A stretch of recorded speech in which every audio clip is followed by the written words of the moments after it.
mensagem que Ele venha trazer, fala diretamente aos nossos corações.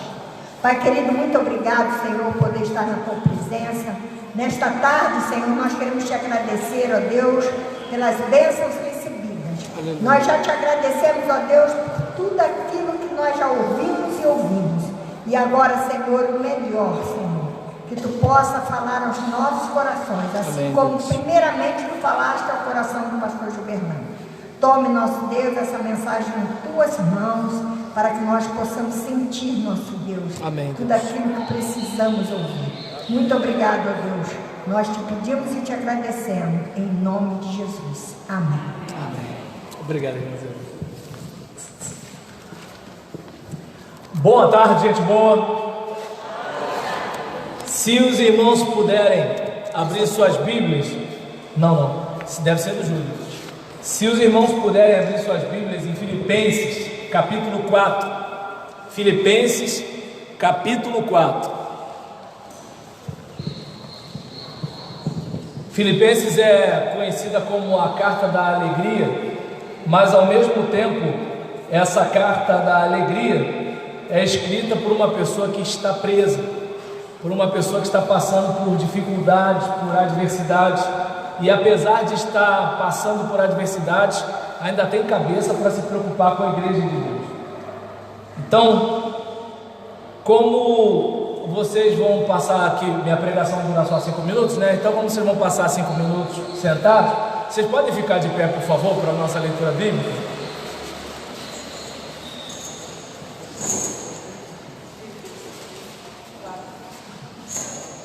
Isso.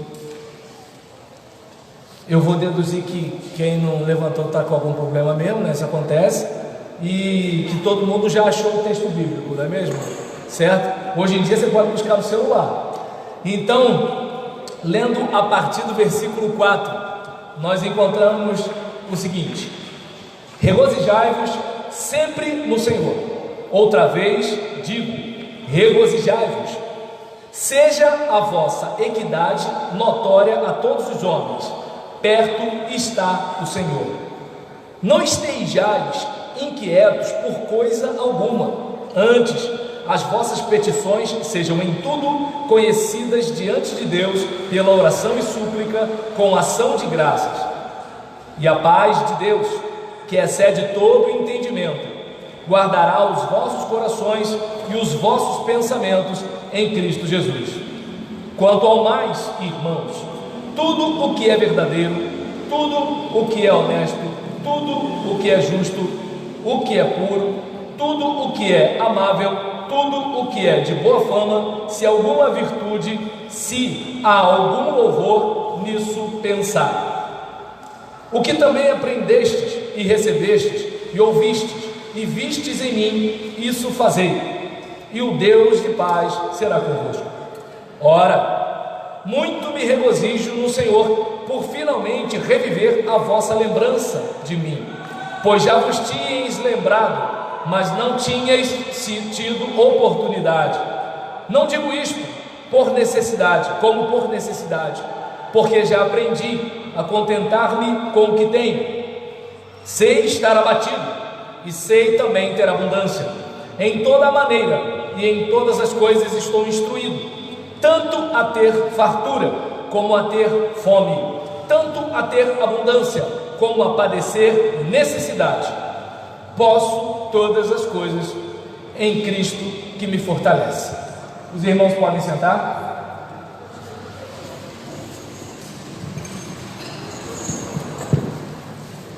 A proposta dessa tarde é: decida viver contente. Decida viver contente. E a gente não está falando aqui sobre eu desejar que dê tudo certo na sua vida. A gente não está falando aqui sobre a cura que você tem pedido. A gente não está falando aqui sobre o casamento melhorar, sobre o filho largar as drogas, sobre você receber um aumento de salário. Tudo isso pode ser colocado no altar do Senhor, mas a conversa entre nós aqui é: enquanto a luta não acaba e enquanto a vitória não chega. Ou talvez, caso a luta não acabe e talvez nós venhamos a sucumbir a alguma coisa. Não vamos esquecer que João Batista não teve um final feliz, mas ele viveu o seu propósito. Eu não sei se dá para perceber, Estevão não teve um final feliz, mas ele serviu ao seu propósito. Claro que os mais espirituais vão dizer que Estevão teve um final feliz porque foi para o céu, mas você está me entendendo, né? Se alguém aqui já levou, eu sou do tempo que a gente levava pedrada na briga de rua, porque tinha aquele camarada que era mais forte que a gente e a gente não se metia com ele, e quando a gente ia bater no mais fraco, o mais fraco levava aquele tapa assim e já ia olhando para o chão para pegar alguma coisa para atacar. E uma pedrada na cabeça já dói, uma pedrada no joelho, cotovelo já dói. Então, só para explicar aqui que assim, eu sei que o final feliz de Estevão foi estar com o Senhor, mas agora, quantos de nós aqui quer ver Deus depois de morrer apedrejado? Tudo bem, se você quer, beleza, não precisa levantar a mão, mas a maioria das pessoas não querem, certo? Tanto que é que a maioria de nós, quando pede oração na igreja, a gente pede por quê? A gente quer sair do problema. Ninguém está assim, pastor, ora por mim porque eu quero uma luta maior do que o que eu tenho. Talvez tenha um doido desse na igreja, mas pelo menos eu ainda não conhecia esse cara tão santo. Então, voltando para cá, dando a explicação sobre o final feliz, o que a gente está propondo aqui é que, mesmo em meio aos vales sombrios da vida, mesmo diante das traições, mesmo diante da crocodilagem, covardia, enfermidade, mesmo diante do caos político, mesmo diante da violência extrema nos bairros que moramos, mesmo diante de tudo isso, a proposta aqui é: decida viver contente. E contentamento não é uma coisa que vem de fora para dentro. Você deve conhecer gente que ganha o dobro do que você ganha, que é infeliz. E você deve conhecer pessoas que ganham a metade do que você ganha, e essa pessoa vive contente. Eu não sei se você percebe que a proposta aqui é essa. E voltando a falar de Paulo, ele chega a dizer no versículo 4: regozijai-vos de vez em quando. É isso que está dizendo aí na sua Bíblia? É regozijai-vos sempre. E esse cara aqui, ele está passando um sanhaço. Se ele fala regozijai-vos sempre, é porque ele está falando de uma alegria que não depende do que está acontecendo ao nosso redor. É uma alegria que não depende se você tem ou não bico de papagaio, joanete, sei lá o que. Entende? É uma alegria que não tem a ver com ter ou não ter diabetes. É uma alegria que não tem a ver com ser paparicado ou desprezado pelos filhos e netos. É uma alegria que não tem a ver com isso. Porque ele diz: regozijai-vos sempre no carro novo, regozijai-vos sempre na saúde plena. É regozijai-vos sempre em quem? No Senhor. No Senhor. Ainda que a figueira não floresça, ainda que a videira não dê o seu fruto, ainda que o produto da oliveira minta, ainda que você tenha plantado, mas não tenha colhido, ainda que você esteja pagando a fatura dos erros de outros. Então ele deixa claro que ele se alegrará no Senhor. Que susto, pensei que a irmã estava dizendo que o meu tempo tinha acabado. Gente, quem demora pregando é um problema, né? Vive culpado. Então, nesse caso, a questão, perdão, eu disse que eu prego em 5 minutos, né? Acabei me entregando dizendo que eu demoro pregando, mas hoje vai ser diferente, tá bom, gente? E então, Júlio Viana não acredita. Quando ele soube que era eu, ele, E então, a gente observa que regozijai-vos no Senhor. No Senhor. É se alegrar, porque mesmo que você passe por um vale sombrio, o vale da sombra da morte, Ele está com você. Mesmo que o médico diga que não há solução, Ele está com você. Mesmo que você tenha sido demitido de uma grande empresa, Ele está com você. Mesmo que a mulher tenha ido embora, mesmo que o marido tenha ido embora. Estou falando de mulher boa e de marido bom, né? Porque coisa ruim, se for, se bobear, a pessoa até agradece. Mas agora, entende, mesmo que você esteja naquela situação terrível, a Bíblia diz: alegre-se sempre no Senhor. Deus é contigo, meu irmão. Deus está com você. Deus está na sua vida. Aquela noite que você está sem dormir, Ele está lá sem dormir com você. Aquele momento de angústia que você está passando, Ele está lá com você. Ele nunca vai te deixar. Antes de você ter nascido, você já estava no coração dEle. Você estava no ventre da sua mãe. Ele estava cuidando de você. Você nem sabia o que era pagar a conta, e Ele estava cuidando de você no ventre da sua mãe. Você nasceu, você nem fazia ideia dos problemas que você teria que enfrentar no país, e Ele estava cuidando de você. Você nem sabia que existia inferno, e aí alguém apresentou a palavra de Deus e você entregou a sua vida a Jesus. Ele estava cuidando de você. Você errou e Ele perdoou você. Erraram com você e Ele confortou você. Ou seja, em todos os momentos da sua vida, tudo estava bem, todo mundo em volta, Ele estava com você. Tudo piorou, os amigos se afastaram, Ele continuou com você. E naquele momento em que você baixar a sepultura, eu quero ser cremado. Então, aí alguém vai dizer, mas como é que vai juntar na ressurreição? Deus é Deus, Ele faz o que Ele quiser, do jeito que Ele quiser. Então, nesse caso, e como eu quero ser rico, né? Rico pode ser cremado. Então, nesse caso, voltando para cá, pensa comigo, quando chegar naquele momento de descer a sepultura, os amigos vão com você até a sepultura. De lá eles voltam. Ele vai continuar com você. Eu não sei se dá para perceber. Alegre-se sempre no Senhor, por mais que as tristezas venham. Agora há pouco nós cantamos aqui: não sei o que de mal ou bem é destinado a mim, se maus ou auros dias vêm até da vida ao fim, mas eu sei em quem tenho crido, e estou bem certo que Ele é poderoso para guardar o meu tesouro até o dia final. E aí o versículo 5: seja a vossa equidade ou amabilidade notória a todos os homens. Tem muita gente que fala que quer justiça, mas na maioria das vezes ela quer vingança. Diz que defende o que é certo, mas depende, né? Se o errado é o cara da panela, ela já não faz muita justiça. Tem gente que é amável por interesse quando ganha alguma coisa, mas não é amável porque é amável.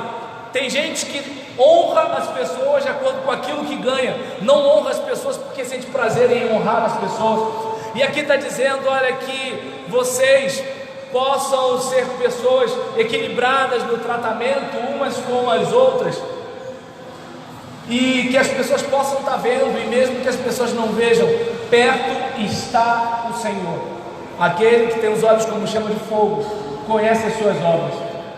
Tem um lado positivo e um negativo. O positivo é que se ninguém está vendo, Ele está vendo.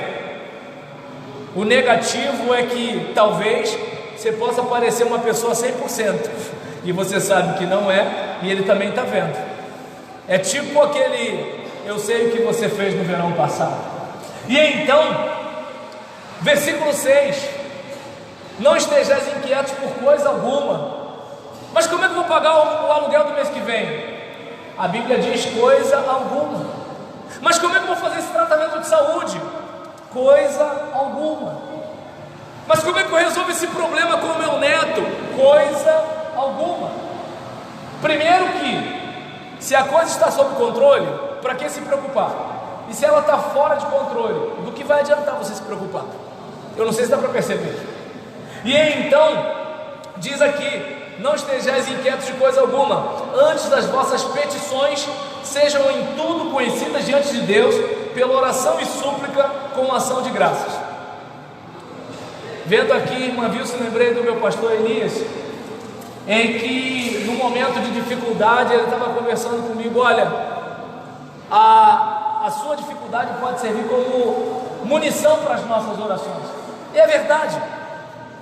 Na nossa batalha espiritual, que tal transformar o seu sofrimento em oportunidade de conversar com Deus, em oportunidade de crescer na sua fé, de você olhar para a palavra e se alimentar dela. E então, seja conhecidas todas essas inquietudes diante de Deus pela oração e súplica. Que tal, Senhor? Porque tem gente que quando fica chateadinho vai para o Facebook, né? Já viu os irmãos que gostam de mandar indireta na internet para os outros? Então o que acontece? Aí a pessoa às vezes ela vai para lá, porque ninguém me valoriza na igreja. Só que qual o problema? Os irmãos da igreja sabem de quem ela está falando. e a pessoa de quem ela está falando sabe o que está falando. Só que o Facebook não é o quintal da sua casa. O mundo todo pode ter acesso a um problema que você deveria resolver. E aí, em vez de pegar nesse caminho, que tal colocar isso no altar do Senhor? Eu, pelo menos, observo que dá muito mais retorno. Por exemplo, imagina, tem um irmão na igreja te perturbando. Em vez de você fazer intriga, conversar com um, conversar com o outro, vai para o joelho e conversa com Deus. Senhor, está difícil lidar com fulano. Deus não é o dono da igreja? Tem um pessoal que acha que é, né? Mas Deus é o dono da igreja. E o que acontece? Se Deus é o dono da igreja, conversa com Ele. Mas a gente prefere ficar angustiado, a gente prefere ficar na tortura psicológica. E aí nisso a gente começa a liberar hormônio do estresse dentro da gente. E aí a gente começa a destruir o próprio organismo. E aí a gente começa a parar de dormir. E nisso que você não dorme direito, já tem um dia ruim. Nisso que você tem um dia ruim, você começa a atacar os outros porque você está mal-humorado. Tudo te entristece, tudo te irrita. Aí pessoas que não tinham problemas com você, agora vai ter. Lá vem o chato. Lá vem a chata. Quer ver? Você conta até 5 e vai começar a reclamar da vida. Vai reclamar do açúcar no café. Vai reclamar que o café está com pouco açúcar. Vai reclamar do Bolsonaro. Vai ficar reclamando do Lula. Vai ficar reclamando do ônibus. Vai reclamar da igreja. Vai reclamar do pastor. Vai reclamar do louvor. Vai reclamar da dança. Vai reclamar disso. Vai reclamar daquilo. E aí o que acontece? As pessoas começam a se afastar. E a pessoa não consegue perceber que ela fabricou o seu próprio sofrimento. Agora Deus tem costa larga.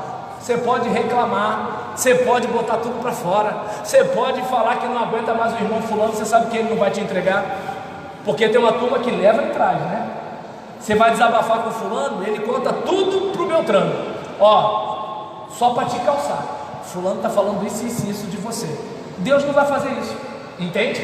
E então diz o texto que fazendo isso, a paz de Deus, não a paz que é a ausência de problema, mas é a paz mesmo em meio aos problemas, a paz de Deus que excede todo o entendimento.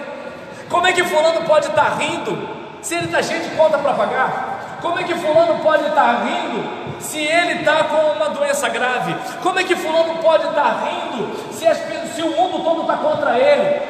E aí o fulano rindo diz: é Deus na minha vida. A paz que excede todo o entendimento guardará vossos corações, ou seja, as emoções, né? E guardará os vossos pensamentos. É bom a gente lembrar que você pode substituir pensamentos. Você não precisa alimentar pensamentos ruins. Você pode começar a pensar coisas boas. E aqui diz que isso tudo acontece em Cristo Jesus. E o versículo 8 fala sobre como a gente pode alimentar a cabeça, o que é verdadeiro. Às vezes a gente enche a mente da gente de coisa que nem verdade é, mas as pessoas falam e a gente guarda no coração, entende? O que é honesto, mesmo que de repente talvez não dê muito certo, mas você sabe que é o certo. O que é justo, claro.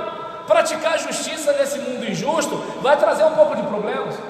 Eu lembro que quando eu fui vender o meu carro, e aí eu conversei com um amigo meu, e chegamos na agência, aí o meu amigo falou assim: olha, conversa com esse vendedor aqui, ele é um cara honesto, ele só não é 100% honesto. Aí o vendedor chegou e falou assim: mas também, né, quem é 100% honesto não come, ou passa fome. Agora não lembro a resposta. E eu não sei se dá para perceber, no mundo que a gente vive, se você for uma pessoa realmente correta, você vai ter muitos problemas. E desculpa dizer, até na igreja, quem decide ser muito correto vai ter problemas. Vai ter problemas. E então nós observamos aqui tudo que é puro. Que tal esperar o melhor das pessoas? Que tal pensar o melhor das pessoas? Que tal a gente não olhar para as pessoas com a mente infectada pelos filmes que a gente vê, pelos jornais que a gente vê? E eu não estou aqui dizendo que você não tem que se informar, mas imagina, você acorda às 6 horas da manhã, bota lá na televisão: morreu mais um, fulano cortou a cabeça da sogra e fritou os olhos para comer dentro do pão. Bota imagem. Pô, tudo bem, você quer fazer, eu te respeito, mas na primeira hora do dia você já vai encher sua mente de coisa ruim. Eu não sei se dá para perceber. E então, tudo o que é puro, o que é amável, vamos ouvir coisa boa, vamos falar coisa boa, coisa ruim já acontece, e muito, entende? Se há alguma virtude, é algo que te acrescenta, é algo que te faz melhor, observa bem. Você acabou de acordar, aí você está vendo suas plantas lá que você cuida, certo? Aí vem a fulana e bota lá o cotovelo no muro. Menina, nem te conto, tá sabendo? Me disseram. E aí começa o veneno. E aí de repente o culto que foi abençoado já não é mais abençoado. Por quê? Porque você já está sabendo que o fulano conversou com o fulano um negócio ruim de não sei o quê. Entende? Aí você de repente achou a pregação uma bênção, mas aí o fulano falou que quando o pastor pregou, mandou uma indireta para Beltrano. E aí quando você vai ver, o dia já começa mal. Você começa a ocupar sua mente com o que não abençoa, com o que não edifica. E a tendência é o quê? Você fala também. Entende como é que é o negócio? Por exemplo, eu peço muito a Deus para me ajudar nisso. Sempre vem alguém para falar assim: rapaz, olha, fulano falou isso, isso, isso de você. Aí vai subindo uma raiva, né, que vem de lá na ponta da cabeça e vai até, né, a ponta do fio de cabelo. Aí eu, mas sabia que ele também não sei o quê? Aí depois, quando a cabeça esfria, eu falo assim: de repente o fulano nem falou, mas o Beltrano, que tem gente que gosta de ver o circo pegar fogo e com palhaço dentro. Então o que acontece? Aí o fulano trouxe o assunto, aí eu caí igual um patinho e alimentei o negócio, e às vezes o fulano que trouxe vai levar de volta. E aí pronto, começou uma inimizade entre duas pessoas. Então eu não sei se você consegue perceber, né, que assim, é para a gente encher a nossa mente, algum louvor, nisso pensar.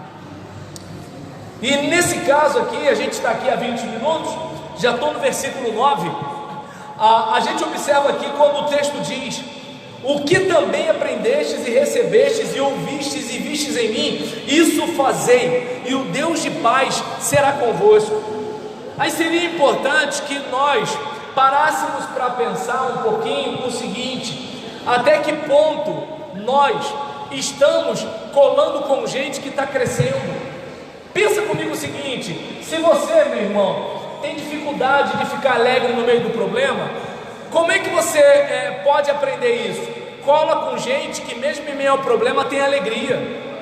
Sabe, por exemplo, agora há pouco, né, eu estava vendo as irmãs dançando aqui, e aí nisso você olha para as pessoas e sabe que as pessoas passam por lutas, e mesmo em meio às lutas mais difíceis, elas conseguem dizer para a gente voltar a sonhar. Entende a situação? E aí, enquanto isso, cada um de nós aqui começa a visitar a própria luta, mas visita a própria luta com um pensamento renovado, porque a gente viu pessoas que passam por lutas, edificando a vida da gente, falando para a gente sonhar. Então observa bem, se você cola com gente para baixo, você vai ficar para baixo. Se você cola com gente que está para cima, você vai ficar para cima. Eu não sei se dá para perceber que você precisa se relacionar com pessoas que vão ajudar. E Paulo está dizendo: olha, cola comigo. Se vocês colarem comigo, o Deus de paz será com vocês. E aí versículo 10, ele chega a dizer: ora, muito me regozijei no Senhor por finalmente reviver a vossa lembrança de mim. Ou seja, Paulo está numa situação difícil, e numa situação difícil muita gente esquece de você e não entra nessa: mas eu ajudei fulano, fulano vai lembrar de mim. Gente, não é bem assim. Não é bem assim. Às vezes quem você abençoou não move uma palha, e quem você nunca fez nada para ajudar, a pessoa vai e soma contigo. Acontece. E então, por exemplo, aqui está dizendo: olha, eu fiquei alegre porque vocês reviveram a lembrança de vocês a meu respeito, porque pois já vos tinhas lembrado, mas não tinhas oportunidade. Ou seja, era uma igreja que já queria abençoar o apóstolo, mas não tinha tido uma oportunidade para abençoá-lo. E ele ficou alegre pelo simples fato da igreja querer abençoá-lo. Eu vou dar um exemplo simples. Tem uns seminaristas, né, do seminário de Belfort Roxo, onde eu dou aula, que eles ficam assim: Ô pastor, que beleza, hein? Né? Tá numa igreja que realmente, eu estou lá, vai fazer 2 anos e toda noite tem a janta do pastor. Sabe uma igreja que numa quarta-feira prepara uma panqueca para o pastor? Em casa, às vezes a gente não come panqueca no domingo. E aí, é aquele caso, né? Por exemplo, eu prego muito fora, então tem igreja que não te dá um copo d'água. Tem igreja que não pergunta nem como você foi para lá, né? E aí você volta orando, né? Pedindo a Deus uma carruagem de fogo para você chegar em casa. E o que acontece? Eu não dou a mínima. O Álvaro estava presente quando eu estava pregando na igreja do irmão dele. E aí prepararam uma mesa, né? Depois que terminei de pregar, eu falei, eu quero filmar isso. Por quê? Coisa ruim eu ignoro, mas coisa boa eu celebro. Porque a Bíblia diz que se você dá um copo de água fria a um profeta, você recebe galardão de profeta.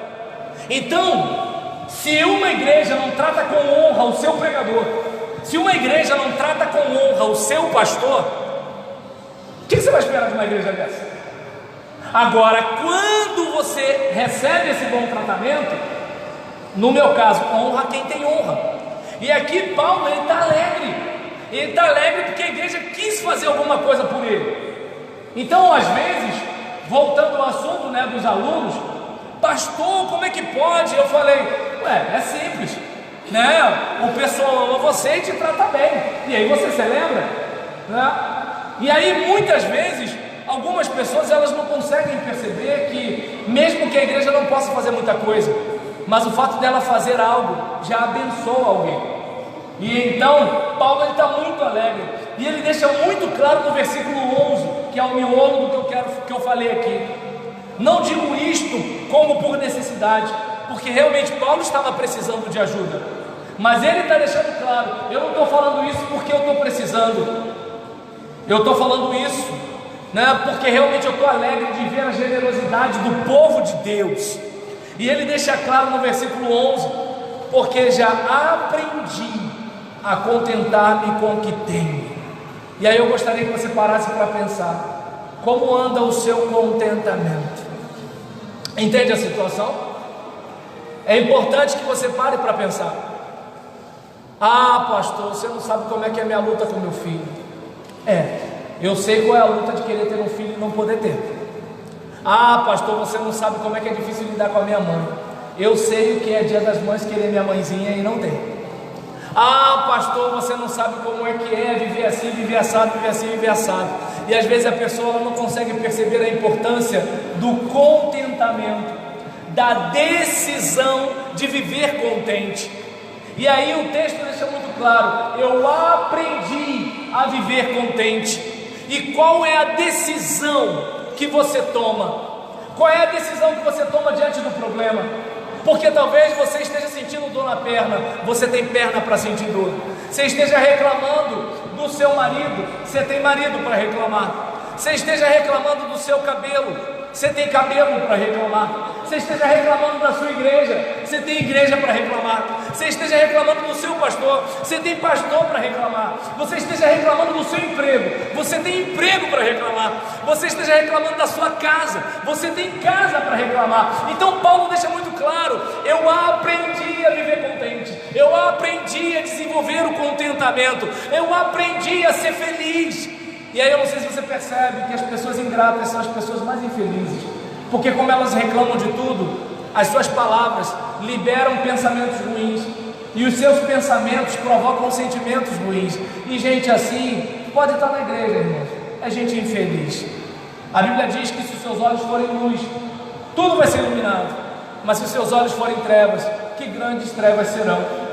E o versículo 12 mostra aqui o contentamento de Paulo. Olha o que é um crente em Jesus.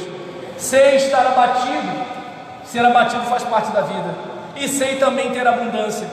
Ele não deixou ser abatido derrubar sua vida, e ele não deixou a abundância deixá-lo arrogante. Em toda a maneira e em todas as coisas estou instruído, tanto a ter fartura, geladeira cheia, despensa cheia, e a ter fartura como a ter fome, arroz com ovo, pão com epa. Sabe o que é pão com epa? Você abre o pão e epa, não tem mais nada. Entende como é que é o negócio? E aí nisso, fartura, fome, ter abundância, como padecer necessidade, ou seja, ter para oferecer, ou ter humildade e precisar pedir. E aí ele chega a dizer: posso todas as coisas naquele que me fortalece. Eu posso passar por qualquer coisa, porque Deus está passando comigo. Alguns irmãos aqui conhecem um pouco de algumas batalhas que eu já passei, e uma delas foram 5 anos de tratamento de depressão. E uma coisa eu percebi: o que eu mais gosto nas adversidades é porque elas mostram com quem eu vou caminhar quando elas forem embora. Gente para colar contigo quando está tudo bem, aos montes. Gente para colar contigo quando você está na dificuldade, diminui. E como toda fase passa, esse momento difícil que você está passando, vai passar. E quando você voltar, você já sabe quem era amigo de verdade e quem não era. Mas uma coisa eu sei: você sabe que pode contar com Deus. Então, nesse momento, eu peço que vocês se coloquem de pé. Já se passaram nossos 5 minutos. E então, nós vamos aqui orar ao Senhor, agradecer a Deus, né? Porque Ele pode cuidar de nós. E você pode tomar a decisão de voltar para casa esperando que alguma coisa melhore para você ficar contente. Ou você pode tomar a seguinte decisão: eu vou ficar contente antes das coisas melhorarem. Por quê? A gente leva quem a gente é para onde a gente vai. Porque se você não for feliz agora, você acha que você vai ser feliz quando tiver um outro carro? Não. Porque você, quando tiver aquele carro, você vai querer um outro carro. Entende? Se você não é feliz agora sozinho, você acha que quando casar vai ser feliz? Não. Quando você casar, você vai querer uma mulher ou um marido melhor. Então você tem que ser contente agora, do jeito que está, comendo arroz com feijão puro. Entende? Morando de favor, doente. Você tem que ser feliz agora, porque Deus está contigo. E quando você for para o outro patamar, Deus vai estar contigo também. Amém? Querido Deus, muito obrigado pelas lutas que passamos. Muito obrigado pelos falsos amigos. Muito obrigado a Deus, apesar de o Senhor não nos enfermar, mas muito obrigado pelas enfermidades que atravessamos. Muito obrigado a Deus pelos problemas que temos. Muito obrigado pela escassez que passamos, porque sabemos que essas situações adversas, elas contribuem para o nosso bem, porque o Senhor nos ama e o Senhor não quer o nosso mal, mas o Senhor permite coisas difíceis, porque o Senhor sabe que precisamos ser bons combatentes, e bons combatentes são forjados no calor da batalha. Pai querido, muito obrigado por cada adversidade, e muito obrigado porque em cada adversidade o Senhor está conosco. E agora eu te peço, ó Deus, por esse irmão, por essa irmã que talvez não consiga entender como ser contente em toda e qualquer situação. Paulo nos deu a receita, mas talvez algumas pessoas achem que Paulo era alguma coisa a mais do que nós. Mas, ó Deus, que essa pessoa consiga perceber que aquilo que ela pensa tem um valor incrível, que como ela enxerga a realidade, que isso tem um valor incrível, que ela veja que independentemente do que está acontecendo, o Senhor está sentado num alto e sublime trono, e o Senhor, ó Deus, com certeza está cuidando dele, está cuidando dela, e que a cura pode vir, mas se a cura não chegar, o Senhor vai continuar cuidando. O dinheiro pode vir, mas se não chegar, o Senhor vai continuar cuidando, porque nós somos seus filhos amados. Ah, Deus, e eu peço que o Senhor esteja completando no coração de cada irmão, de cada irmã, aquilo que eu não consegui, e que, ó Deus, nós possamos aprender como Paulo a viver contente em toda e qualquer situação, porque nós podemos suportar, vencer e atravessar todas as coisas em Cristo Jesus, que nos fortalece, e é no nome dele que assim eu oro. Amém, amém e amém. Decida viver contente. Obrigado, gente boa, pode sentar. Glória a Deus, pastor. Amém. Quanto tempo, hein? Glória a Deus.